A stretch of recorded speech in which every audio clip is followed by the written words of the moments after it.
question involves a motor distribution switchboard fed by a 2000 amp main circuit breaker, or MCB, with a wire capacity of 1520 amps. The original installation appears to violate National Electrical Code Section 240.4c, which generally prohibits using a cable at ampacity greater than the rating of the overcurrent protective device. The goal is to reuse the existing feeder if possible, leading to an examination of National Electrical Code Section 240.4g and its implications for motor circuits, specifically referencing sections 430.62 and 430.24. If the feeder is sized per National Electrical Code Section 430.24, a calculated ampacity of 1400 amps is determined, making the existing 1520 amp wire adequate. However, sizing the feeder with National Electrical Code Section 430.24 necessitates sizing the maximum overcurrent protection device per National Electrical Code Section 430.62, resulting in a calculated value of 1850 amps. This leads to the consideration of changing the main circuit breaker from a 2000 amp unit to a 1600 amp unit. While this change addresses National Electrical Code Section 240.4g, it still raises concerns under National Electrical Code Section 240.4c. The question then arises whether it is acceptable to have 1520 amps worth of wire protected by a 1600 amp overcurrent device. Generally, reducing the main circuit breaker rating to 1600 amps makes sense. National Electrical Code Section 240.4c does indeed prohibit using a cable ampacity greater than the rating of the overcurrent protective device, or OCT.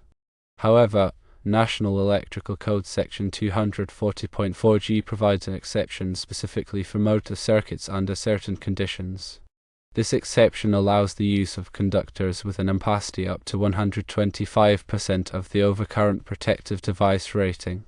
In this scenario, the 1520 amp conductors are within the 125% limit based on the calculated ampacity of 1400 amps using National Electrical Code Section 430.24.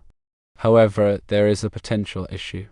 National Electrical Code Section 240.4g stipulates that when this exception is utilized, the overcurrent protected device must be rated at least 125% of the calculated ampacity. Given the calculated ampacity of 1400 amps, a 1750 amp overcurrent protective device would be required. The existing setup uses a 1600 amp main circuit breaker. Possible solutions exist to address this discrepancy. Firstly, using a 1750 amp main circuit breaker would comply with National Electrical Code Section 240.4g. Secondly, increasing the main circuit breaker rating to 1850 amps would comply with National Electrical Code Section 430.62 for sizing the overcurrent protective device. However, this would violate National Electrical Code Section 240.4c since the cable ampacity of 1520 amps would be less than the overcurrent protective device rating. Since the 1520 amp conductors are only slightly above the calculated ampacity of 1400 amps, using the 1600 amp main circuit breaker is reasonable. This setup would provide adequate protection for the circuit and minimize the need for additional modifications. However, it is important to acknowledge that this is not a strict compliance with National Electrical Code Section 240.4g. The calculations in National Electrical Code Sections 430.62 and 430.24 are based on motor starting conditions. Under normal running conditions, the actual load current may be lower than the calculated ampacity.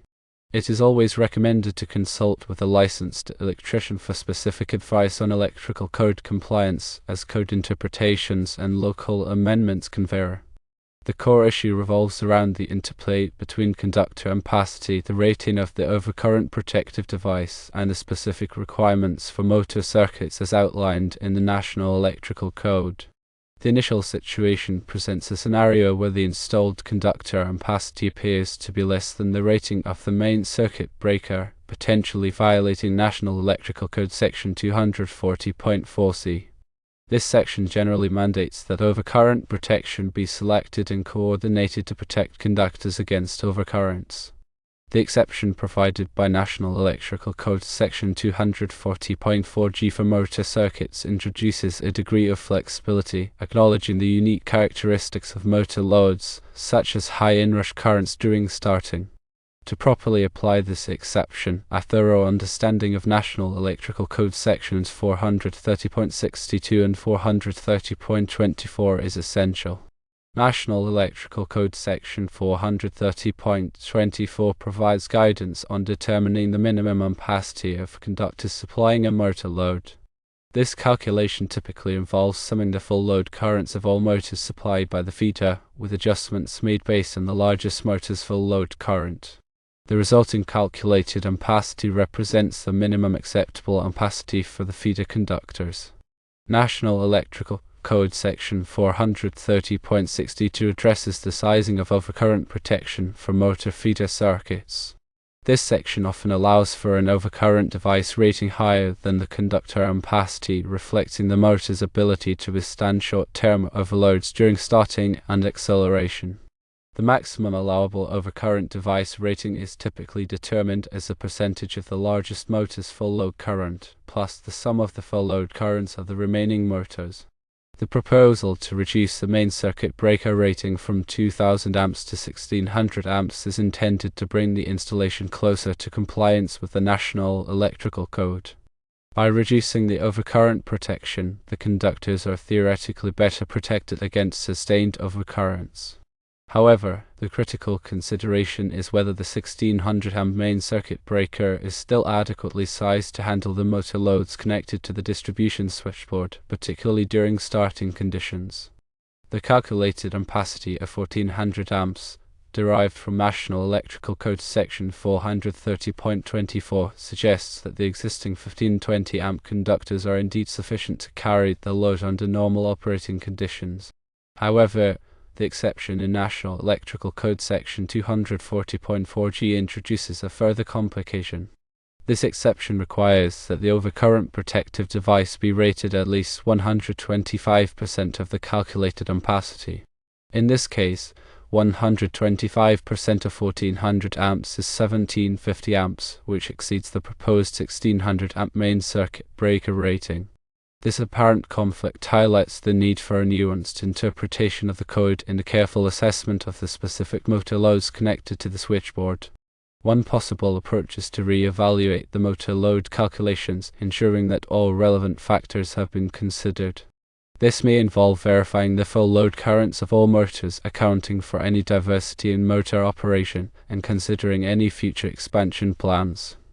If the recalculated ampacity is lower than the initial 1400 amps, a 1600 amp main circuit breaker may be acceptable under National Electrical Code Section 240.4G. Alternatively, it may be necessary to upsize the main circuit breaker to 1750 amps or higher to fully comply with National Electrical Code Section 240.4G.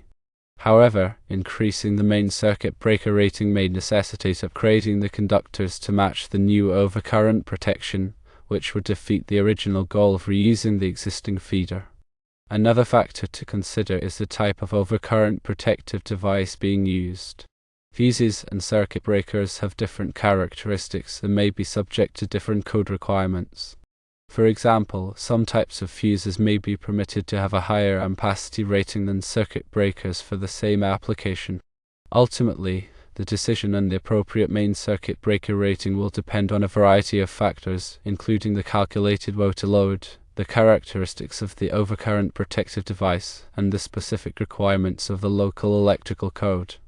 It is crucial to consult with a qualified electrical engineer or inspector to ensure that the installation complies with all applicable codes and standards.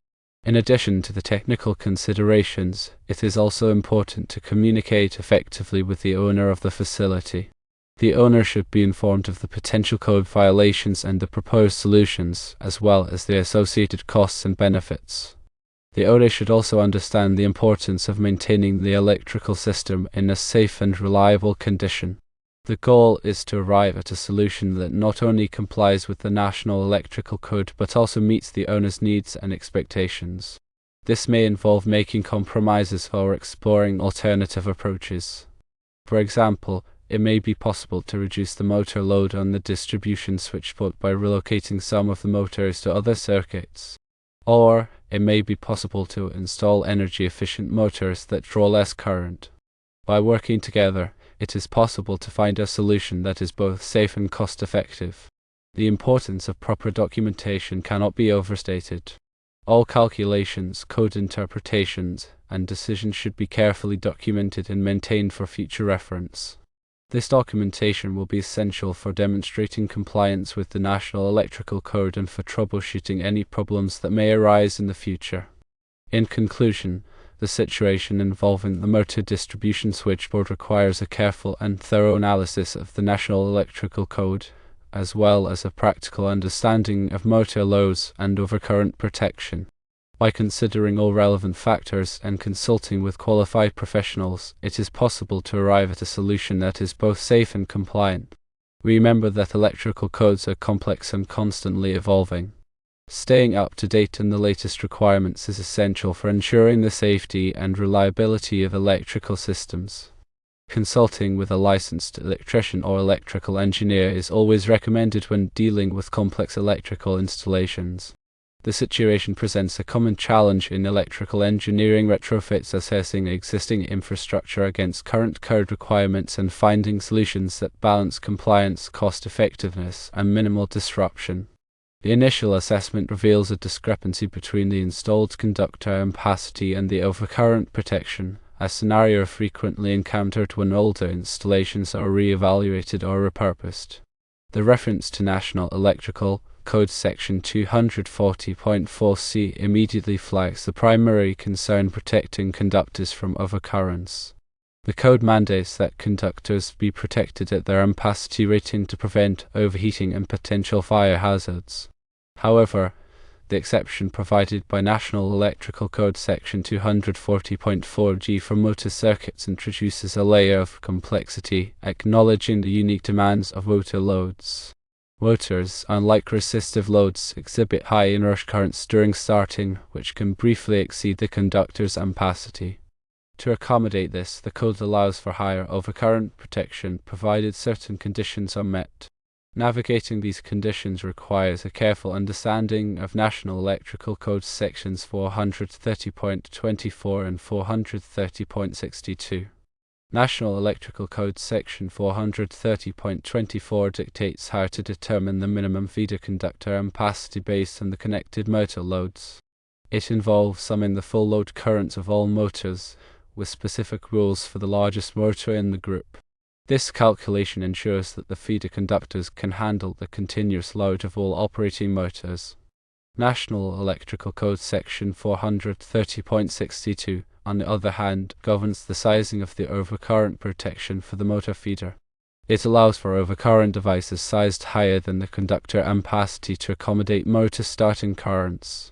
The key is to strike a balance between protecting the conductors from sustained overcurrents and allowing the motors to start reliably. The proposed solution of reducing the main circuit breaker rating to 1600 amps is a step in the right direction, aiming to bring the overcurrent protection closer to the conductor ampacity.